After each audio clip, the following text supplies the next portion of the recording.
Chris, podcast 81. It's 95 degrees outside, It's very humid here. burning up, humid. Very. Um, Today, what's the topic? Because Well, it was today's funny because today's July 4th, and I want to it is. say hope everybody in England has a lovely day at work. Yeah, I got to work tomorrow. Ooh, Um, but bad. it was funny because you were asking about the topic for today, and you said a topic, and I said, yeah, it's a good idea because Saturday I actually I'm going to be recording a video kind of similar that's related to this, so Okay. we can kind of link all that in together. All right. So it works out. So what was your plan? So, uh, we were going to talk today about trail camera placement for summer scouting. Ooh, nice Um, one. I I got up this morning very early, thinking I was going to beat the heat, and stepped out the door, and I was beat already. I Mhm. was defeated. Mhm. I walked outside. It was 72 with 92% humidity. And here I am headed to the mountain. And I was going to collect a couple cards that are not cellular cameras Mhm. and freshen some scrapes and things. And it was steamy. I saw your YouTube live come on. Yeah. I just had a short segment on. I just wanted to say hi to everybody, wish everybody a happy 4th of July, and tell them what I was out doing this morning. Burning up is what you were doing. I was burning up. At that point, I had only checked one camera, and it was near the car. So I wasn't a total dripping mess at that point. Nice. So trail camera placement and summer scouting. Yes. So I'll just kind of briefly talk about what I did Sure. I think it was Sunday. Yeah, it was Sunday. So today's Thursday. So this past Sunday, I put 6 cell cams out on public land. Hmm. This public land I scouted last year, and it had some nice bucks on there, and I only hunted it maybe 3 times. Mm. So this year I kind of expanded a little bit to a couple different parts, and I'm already getting velvet bucks on there. Mm. Now this place has decent sized timber, but there's also a lot of ag fields that they do plant. So there is ag on this public land. Looked like it was split, half beans, half corn. There's hedgerows. A lot of pines that butt up against hardwoods, and there's several swamps. So where I put my cameras at are basically where I think will be a good chance for velvet deer during early season because we here in Maryland have that week to 10 days period where you have a chance of a velvet buck. Yeah, you have an early season down there, earlier than Yeah, so PA. yeah, and this year I think it opens on the 7th, Wow, and that's it and it early. and it's usually the 9th. So we even have a couple more days of a possible chance of a velvet. Wow. And 2 years ago, 2 years ago, I finally shot. I lived in Maryland my entire life. 2 years ago, I finally shot a velvet buck in Did you Maryland. pick him up yet? No, Because he's done and ready for you. I have not picked them up. I have not had a Okay. chance to go there, so I Okay. still got to pick that up. But All right. my plan is I put these cameras. Basically, I put them back into the timber in pinch points where I think that they would be bedded. They would go through the pinch and work their way out to the ag fields in the afternoon. Okay. Now I'm far enough back in to where because it's public land, so it's going to be pressured. So they're probably not going to get to that ag field, in daylight. They're probably going to hang back in a little bit because it is public land. So I'm back into the timber in pinches where the cameras are, and I'm already getting velvet bucks. Now, is this one of the spots that last year you set up on the back of a cattail swamp? Is this No, the same, that's a total completely different different public piece? land. Okay, Yeah, gotcha. yeah. That place is basically pure ag. I Ha- mean, Have there's you have you been to that place yet and set I up cameras there yet? I have 3 cameras there now. Okay, gotcha. Yep. Now this place does have some cattail swamps, So I'm near them as well. Um, but that's kind of my strategy. I'm getting velvet Hmm. bucks, but later into this podcast, I want to just talk about that more because this Saturday, yeah, today's Thursday. This Saturday, I'm going to the place that you just talked about. Okay. I'm going there, but I'm going in the afternoon, late in the day. All right. So I don't know if I told you, but I think I told you. I bought finally, after years of hunting, I finally bought uh what do you call I want to say telescope, but it? it's not Spotting scope. spotting scope. I finally bought myself a spotting scope. It's not the Right. most expensive one. It was like 400 bucks. I got a But cheapie. yep, it's I used it one time, but 3 years ago I bought the Tacta Cam uh Eye spotter. thing, the eye Yeah. spotter that mounts on there. Yep. I haven't set up. I haven't really used it yet. So my plan is this public land is basically pure ag. Hmm. Very little woods, but there is big bucks there. And I've talked about this spot a few times. I'm going there Saturday afternoon and I'm going to set up on the bean fields. I'm going to drive up and down the road looking for spots that I can see. And I bought a window mount to where I can mount this spotting scope on the window Okay. and I can spot. And I'm going to be recording a video there talking about why Okay. I'm doing it. Yeah. Um, but the reason why is purely for to tell me what's there. Hmm. It's going to tell me what bucks are within that area because it's based. I don't want to say too much because I'll give the spot away, but it's in a very remote area where there's only one way in and one way out. Okay. So these deer are kind of trapped there basically.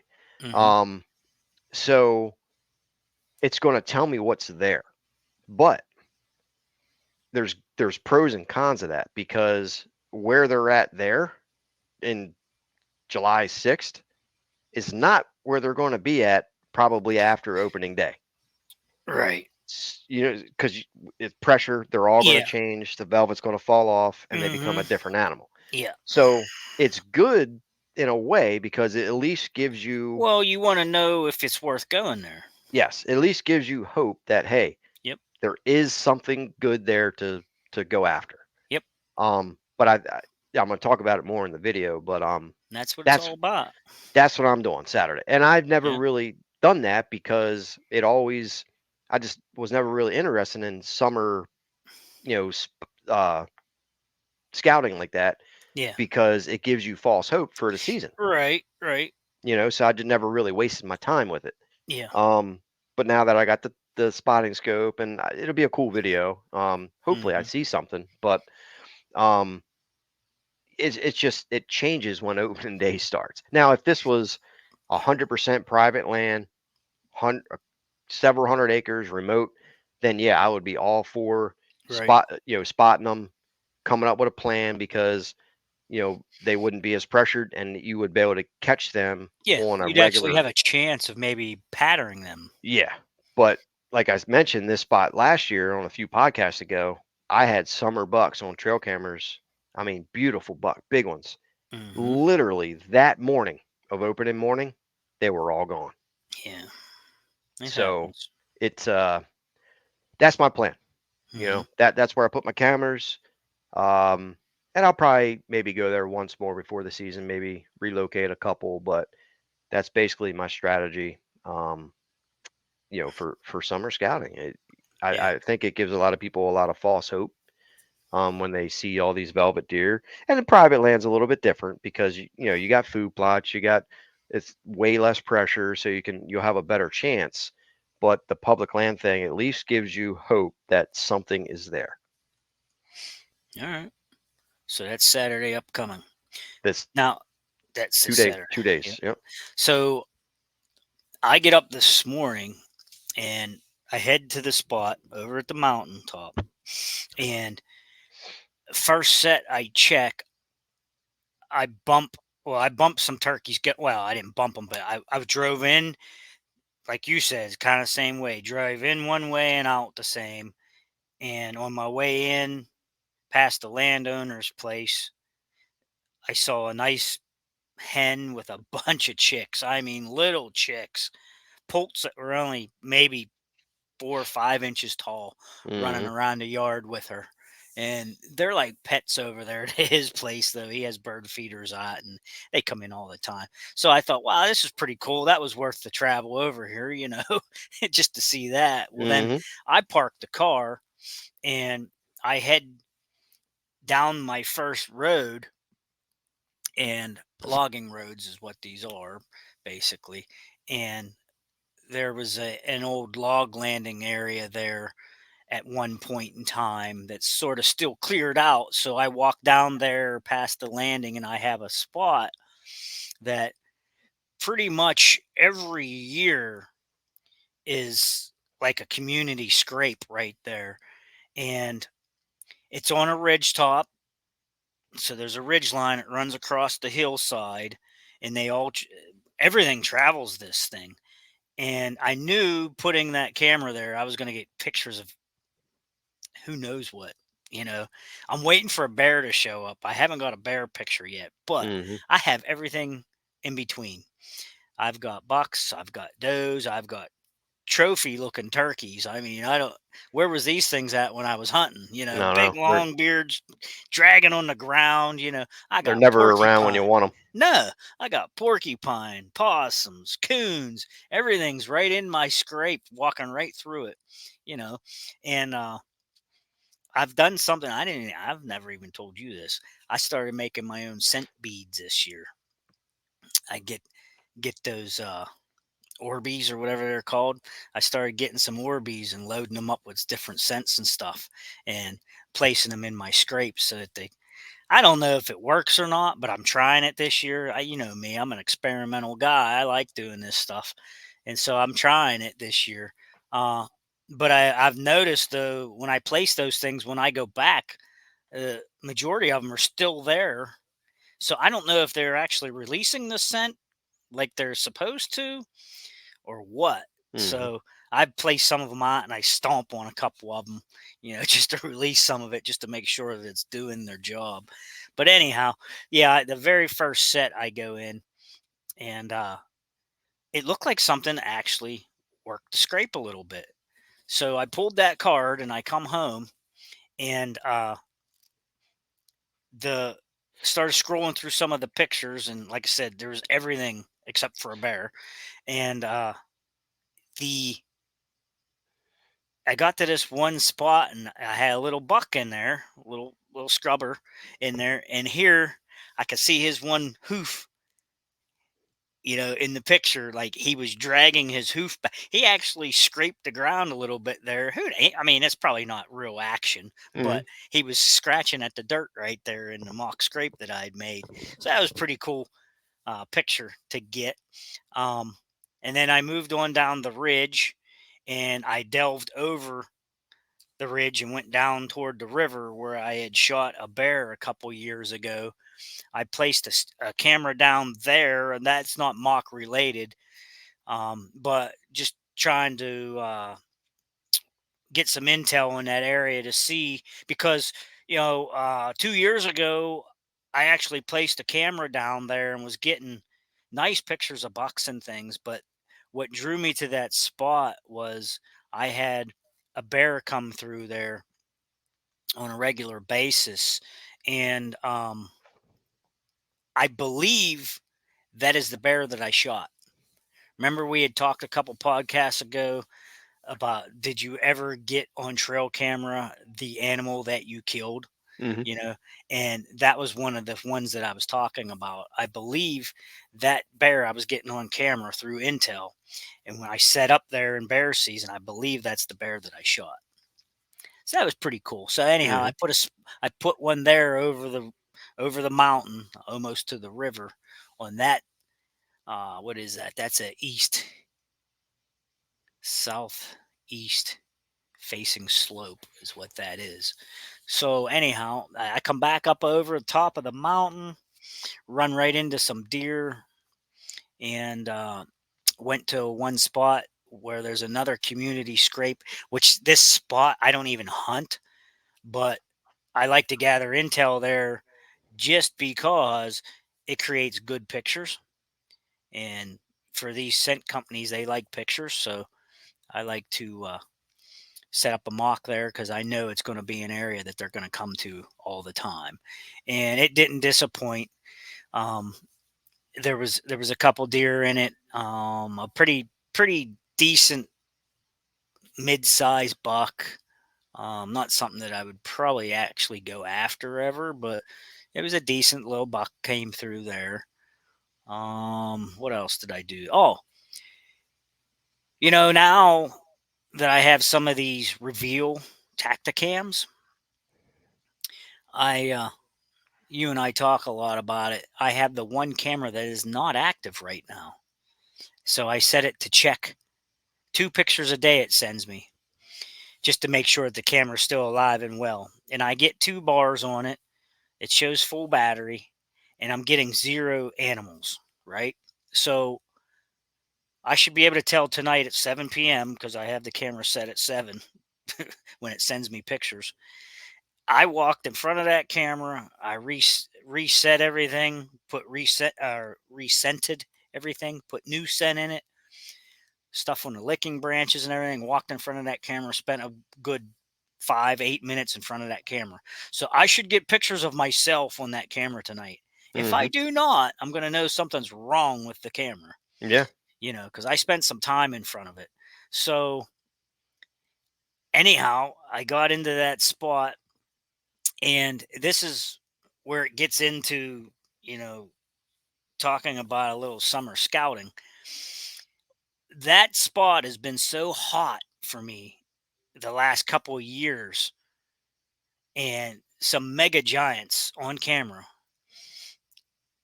And of course, yeah, never seen them again in my life after hunting season started, just like you were just saying. Mhm. But there's a really heavy trail. It's a game trail, and I've got everything on that trail before. I put a camera there in years past, and I've got bears, a coyote, and deer. Well, I deployed another camera there today just to see if they're skirting my camera.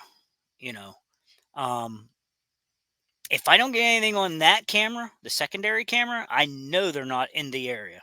Mhm. Because if I don't get them in my scrape, they're usually skirting me on that game trail.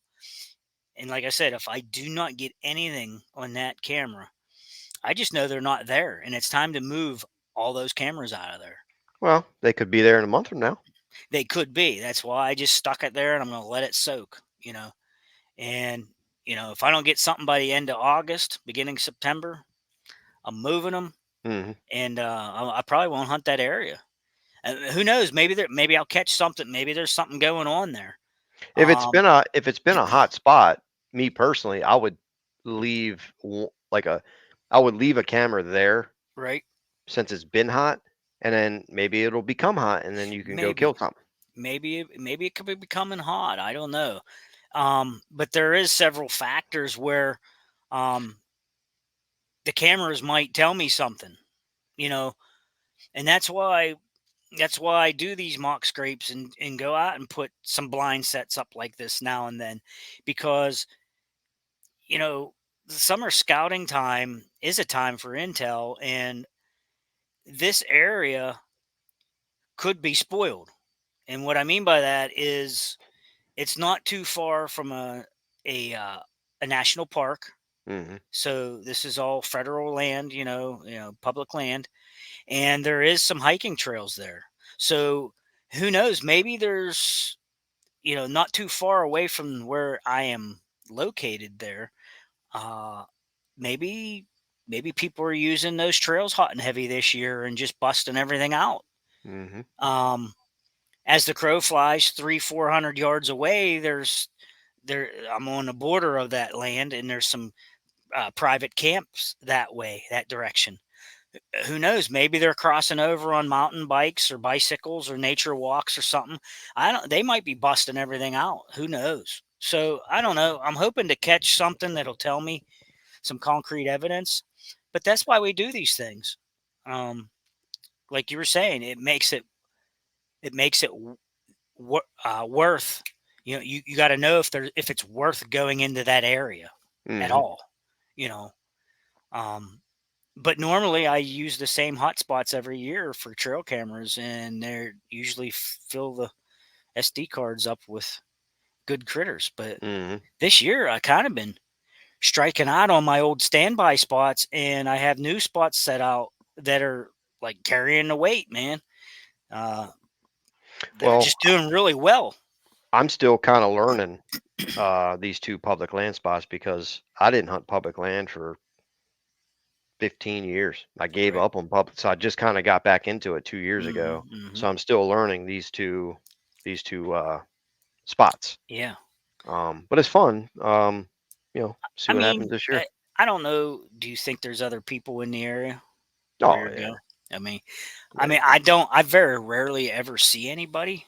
I mean, very rarely Now ever when I see go anybody. there in the summer for scouting, I don't see a soul. Right, I right. I But I see mean, in hunting nobody. season, you Oh yeah, yeah. There's people there. there's other people. Oh yeah, definitely. Yeah, I rarely see, and usually I don't see them.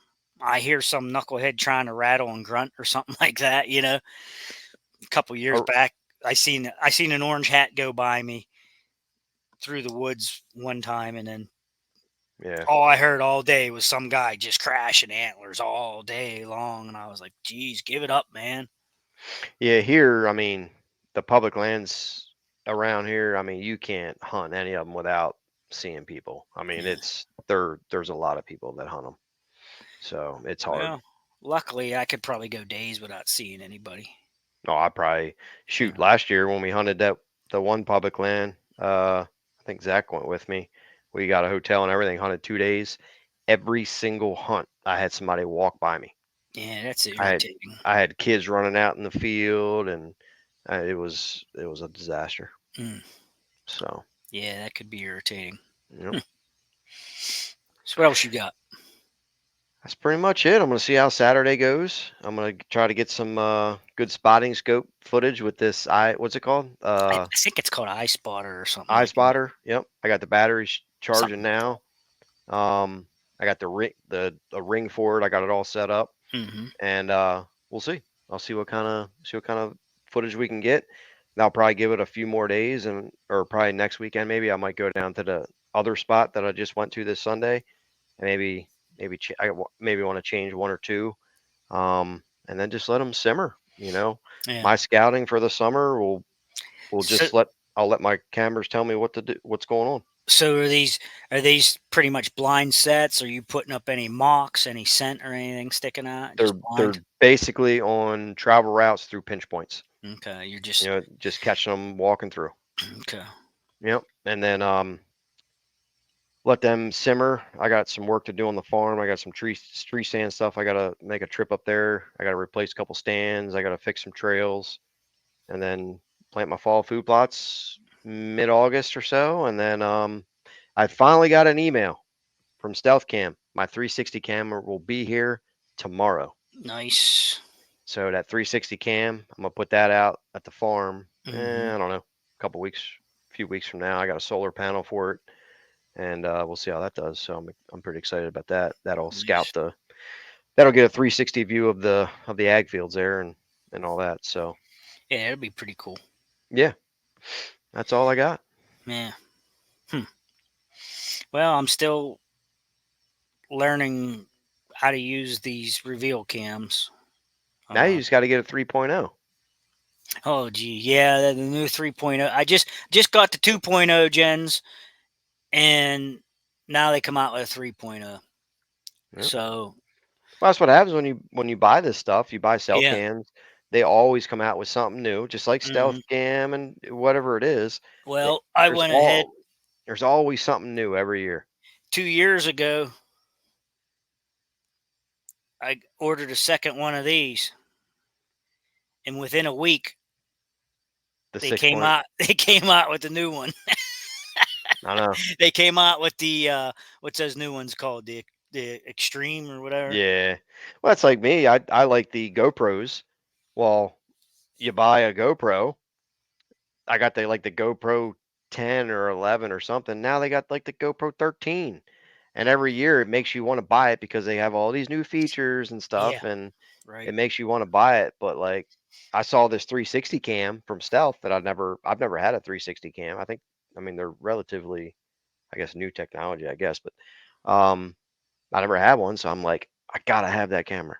So I ended Well, up buying it. I think I think they I think Tacticam, like, where can they go from here with the little cameras? You know, Hmm. I mean, there's not too many more features you can put in there that they can do. You know, um, Well, I mean, same with the GoPro. they came out with that one. What is it, 6.0 or whatever? It's square.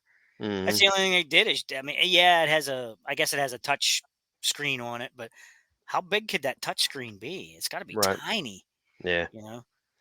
It's Yeah. I mean, probably hard to navigate, but I mean, yeah, I kind of wish I had it, but like, do I need another one? No, I've got a wide, two 5.0s, a fisheye, you know, so I got four of them with a remote. the only thing that could continuously really improve, I mean, the footage, the video quality. I mean, everything, Yeah, it's quality, but becoming 4K and stuff now. But yeah, the price of best thing that I like with the GoPro is the built-in uh stabilization. stabilization. I mean, the one I have, I think it's the 11. I mean, it is amazing. I Yeah, mean, you could hold it and walk with it, and it looks like you're sitting still. And that is crazy. each year it gets better and better. Like I think they have the 13 now. I saw video, reviews on it and stuff. I mean, it is wild. I mean, there's people snowboarding with it and all this stuff, and it looks like it's on Even a professional gimbal. even the past models way back. That one I bought off of you, what was it? A five black or 5, five? It was a five, 5, yeah. five black. I mounted that thing to the handlebars of the four wheeler Hmm. when we were uh, chain dragging in the soybeans at the old farm, and that video Yeah. was smooth even Hmm. back then. And I was like, "You got to be kidding me!" I Yeah. thought this is going to be the worst thing Hmm. I've ever watched. Yep. But that video actually turned out really smooth right on the handlebars. I couldn't believe it, Yeah, it's crazy. how that stabilization worked so You should nicely see in the this GoPros. this 11 that I have. I I mean, can't even imagine. I can run with it, and it just smooth all the way through. That's It's crazy. weird. That's Well, weird. Technology is yep. crazy. Podcast 81. Okay, guys, happy scouting. Yeah, I haven't asked this real quick. I haven't asked this in a while, but if anybody enjoys the podcast, leave us a review on Apple or Spotify or whatever. Right. Give us a 5-star review. Well, and I just want to add, comment somewhere, either Dave's channel, my channel, or on these. Uh, Let us know what you want to hear about, Hmm. so that we can have a topic that you want, and we'll spin it. We can make it happen. Yep, we'll spin it, and we'll do a topic on whatever you'd like. Yeah, let So us know. happy 4th of July, guys. Yep. Happy scouting. See ya. Later.